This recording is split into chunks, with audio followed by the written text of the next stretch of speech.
ধরে রাখেন, হ্যাঁ আমি বলতে বলতে যাবো। 5 আর 5 10, 15,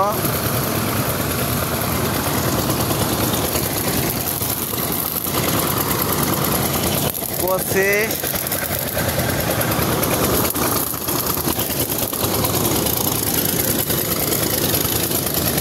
39 ফিট 7 ইঞ্চি।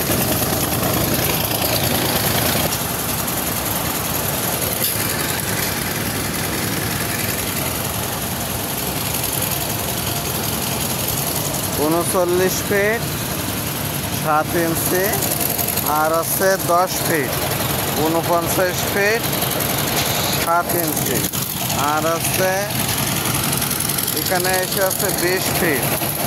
তাহলে হয়েছে আছে আপনার 59 ফিট। 59 ফিটের থেকে আপনার 2 ফিট বাদ দিলে 57 ফিট থাকে ল্যাপিং।